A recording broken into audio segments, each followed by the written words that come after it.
क्या आपने कभी महसूस किया है कि आपके भीतर ही एक युद्ध चल रहा है? एक तरफ आपका मन आपको सही रास्ते पर ले जाना चाहता है, सत्य की ओर बढ़ाना चाहता है, और दूसरी तरफ वही मन आपको मोह, भ्रम और सांसारिक आकर्षणों में उलझा देता है। कभी आप शांत रहना चाहते हैं लेकिन क्रोध आ जाता है। कभी आप भक्ति करना चाहते हैं लेकिन मन भटक जाता है। यही संघर्ष ही असली कुरुक्षेत्र है। यही वह युद्ध है जिसे जीतने के लिए श्रीमद् भगवत गीता का ज्ञान दिया गया है। स्वागत है आपका गीता ज्ञान की इस श्रृंखला में, जहां हम गीता को केवल एक धार्मिक ग्रंथ की तरह नहीं बल्कि जीवन जीने की एक कला के रूप में समझेंगे। मनुष्य के बारे में कहा गया है कि यदि वह गिरना चाहे तो असुरों से भी नीचे गिर सकता है, और यदि वह उठना चाहे तो देवताओं से भी ऊपर उठ सकता है। सृष्टि में मनुष्य ही एक ऐसा प्राणी है जो परमात्मा तक की दूरी तय कर सकता है। वह केवल एक विचार नहीं बल्कि हमारे शास्त्रों का स्पष्ट संदेश है। श्रीमद् भगवत गीता उसी यात्रा का मार्गदर्शन है। जब महाभारत का युद्ध शुरू होने वाला था, धनुर्धर अर्जुन अपने रथ पर खड़े होकर युद्ध भूमि का निरीक्षण कर रहे थे। उनके सामने अपने गुरु, अपने बंधु, अपने संबंधी खड़े थे। यह देखकर उनका मन विचलित हो गया। उनके हाथ कांपने लगे, गांडीव हाथ से ढीला पड़ गया और उन्होंने युद्ध करने से इनकार कर दिया। उसी समय भगवान श्री कृष्ण ने जो ज्ञान दिया वह श्रीमद् भगवत गीता है।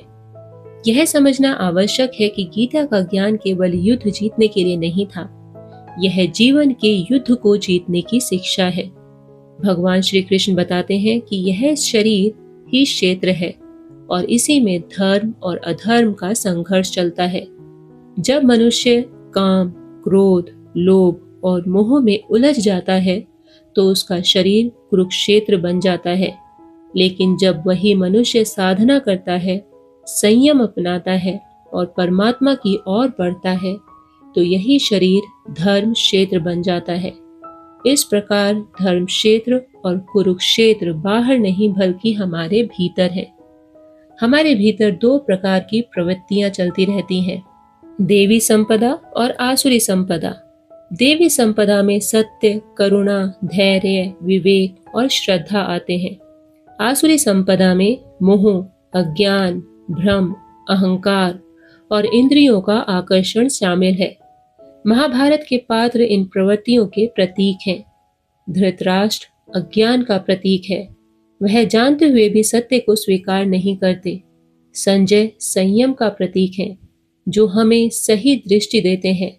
दुर्योधन मोह का प्रतीक है, जो मनुष्य को संसार से बांध कर रखता है। दुशासन दुर्बुद्धि का प्रतीक है। भीष्म भ्रम का प्रतीक है, और जब तक भ्रम जीवित है तब तक आसुरी संपदा मजबूत रहती है।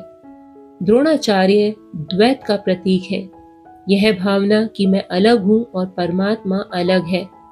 अश्वत्थामा आसक्ति का प्रतीक है, जो मोक्ष मिलने तक मनुष्य का पीछा नहीं छोड़ती।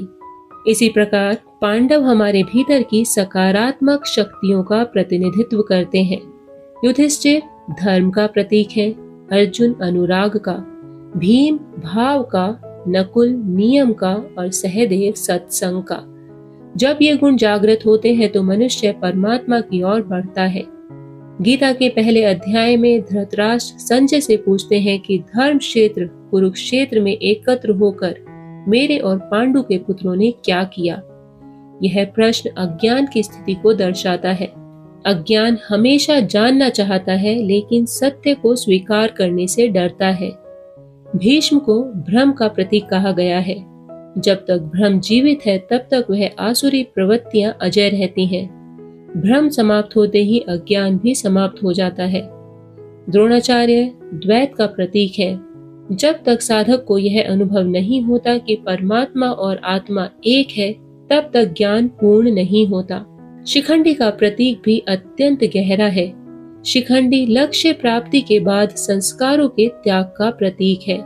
जब साधक परमात्मा को प्राप्त कर लेता है तब उसके पुराने संस्कार समाप्त हो जाते हैं और भ्रम का अंत हो जाता है। जब अर्जुन दोनों सेनाओं को देखते हैं तो उन्हें अपने ही लोग दिखाई देते हैं। वह कहते हैं कि अपने ही बंधुओं को मारकर हमें क्या मिलेगा। उनके मन में करुणा आती है, लेकिन यह करुणा मोह से उत्पन्न होती है। वह तर्क देते हैं कि कुल का नाश होगा, धर्म समाप्त हो जाएगा और समाज में अव्यवस्था फैल जाएगी। लेकिन वास्तव में यह उनकी आंतरिक दुविधा थी। यह हर साधक की स्थिति होती है।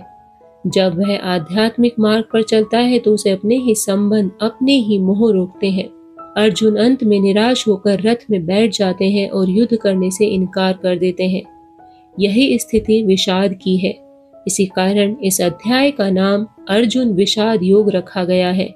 विषाद यानी कि निराशा और योग यानी कि परमात्मा से जुड़ने की शुरुआत। जब मनुष्य टूटता है तब वह ईश्वर की शरण में जाता है। यही गीता का पहला संदेश है। जीवन का सबसे बड़ा युद्ध बाहर नहीं बल्कि भीतर से है। जब तक हम मोह, भ्रम और अज्ञान से मुक्त नहीं होते तब तक सही निर्णय नहीं ले सकते। लेकिन जब हम भगवान की शरण में जाते हैं तभी जीवन का वास्तविक परिवर्तन शुरू होता है। तो मित्रों, यह था श्रीमद् भगवत के प्रथम अध्याय का गहरा संदेश।